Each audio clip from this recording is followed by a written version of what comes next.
Hi everybody, this is Gad Saad. In my soon-to-be released book, The Parasitic Mind, How Infectious Ideas Are Killing Common Sense.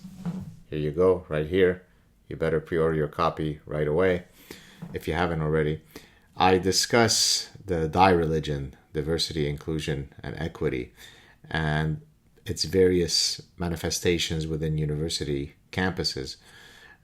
One such manifestation is, for example, what is referred to as the indigenization of the curriculum.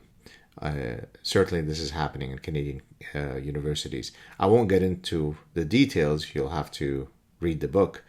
But there are many other contexts where folks are trying to implement tenets of the religion within how ceremonies are conducted on university campuses, how you evaluate people as a function to whether they adhere to principles or not. So you don't judge people objectively anymore, irrespective of their immutable traits. You make certain affordances as a function of whether they are darker or lighter, or whether they come from this ethnic group or that ethnic group. It is completely a violation of every single decent tenet of a free and just society rooted in individual dignity. In any case, University of Chicago, a few years ago, one of their deans had come out with a letter reaffirming the importance of free speech and no trigger warnings and no, deplatforming of people. And I had actually used elements of that letter in The Parasitic Mind. But apparently that letter did not make its way to all of the different hallways at the University of Chicago. Here is a letter, so bear with me as I read you the whole thing. This is a faculty statement from the Department of English at the University of Chicago. So I'm going to read the whole thing because it's really worthwhile for you to sit back and, if nothing else, enjoy the beauty of the depth of my voice, the sexy timbre of my voice. So here we go. This is Faculty Statement, July 2020. The English Department at the University of Chicago believes that Black Lives Matter and the lives of George Floyd, Breonna Taylor, Tawny McDade, and Rayshard Brooks matter, as do thousands of others named and unnamed who have been subject to police violence.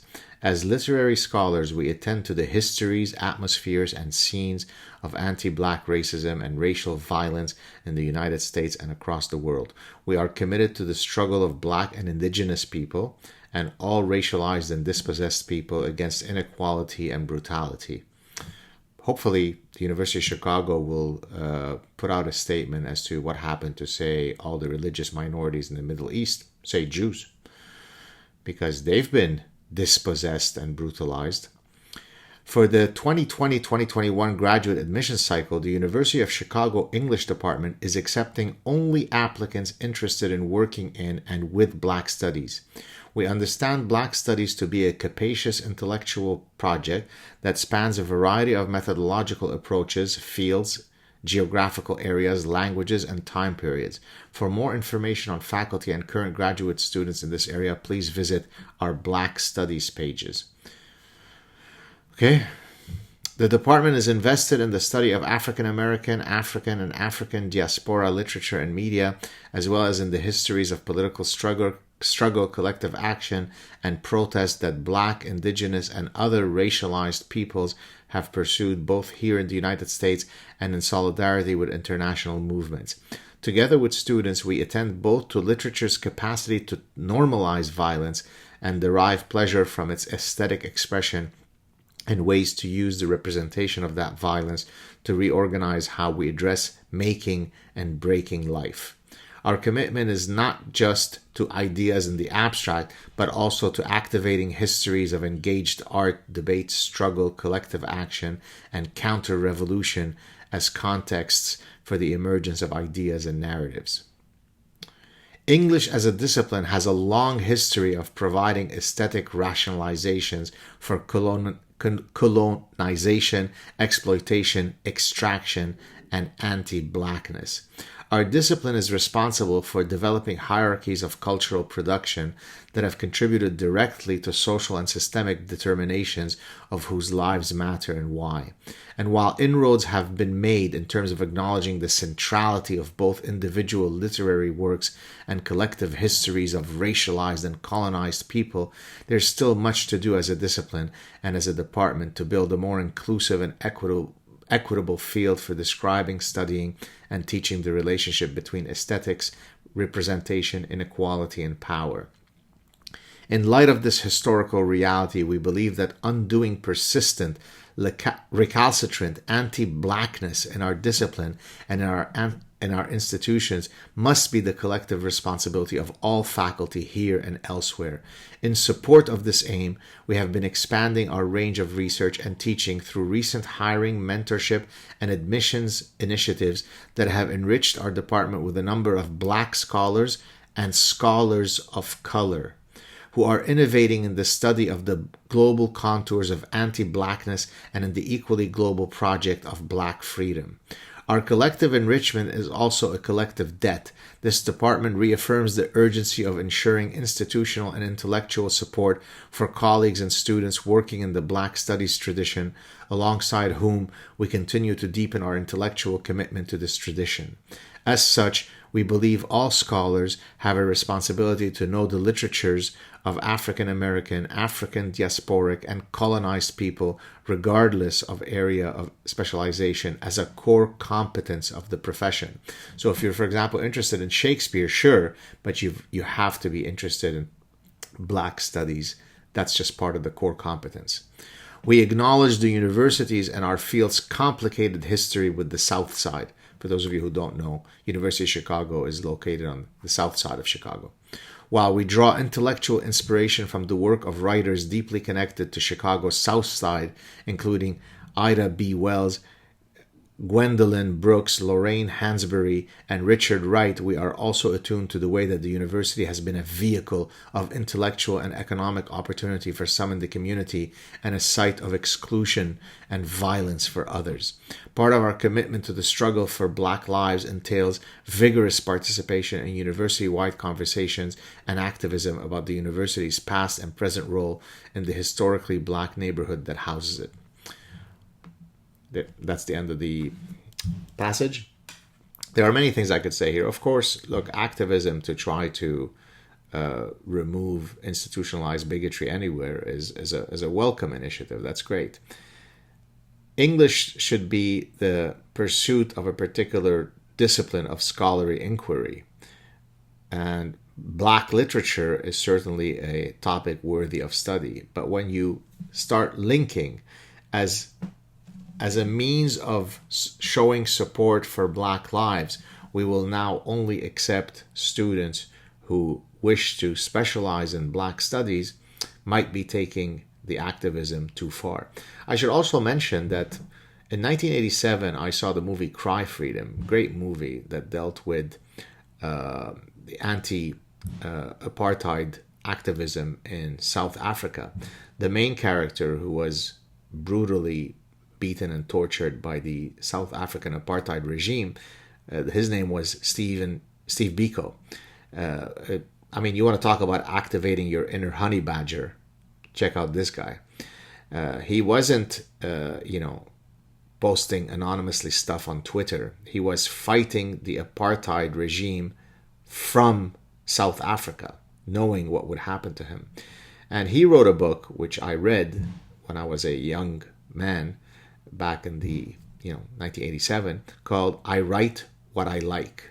And I loved his irreverent. For anybody who follows me, you know how much such a title would have resonated with me.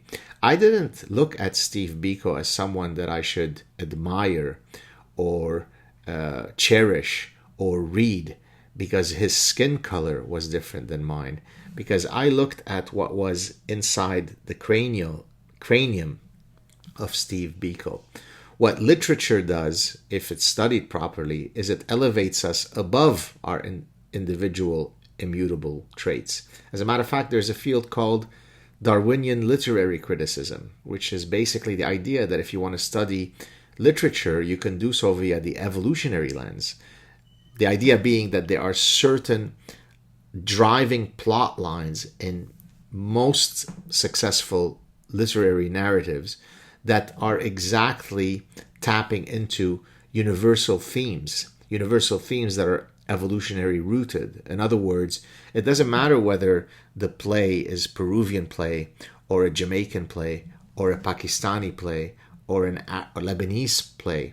We're able to study each of these plays, sometimes separated by thousands of years from the person who first wrote them, precisely because the person is the author is typically writing about things that all people understand, whether it be paternity uncertainty or sexual longing or parent-child offspring or sibling rivalry. That's the stuff of literature.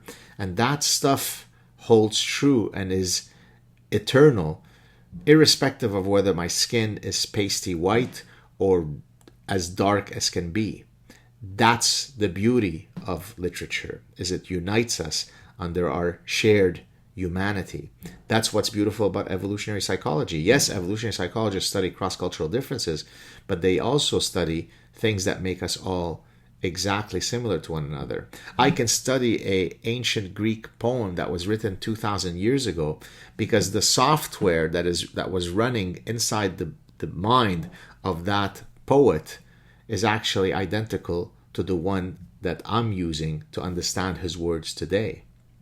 So this is what happens when the die religion starts infesting every nook and cranny of intellectual pursuits. Now, of course, the die religion's even gone into physics, into chemistry, into math, into psychology. It's slowly making its way into the business school. And so you might think, oh, well, in literature and the humanities, it's more likely to make its way. But no, I'm here to tell you that literature is a universal feature of our humanity. And we vulgarize it, we demean it when we try to incorporate the die principles within the study of literature. You can study Steve Biko and be wowed by his courage and his irreverence to the grotesque nature of the apartheid movement. And you could study Shakespeare and say, my God, did this guy get human nature?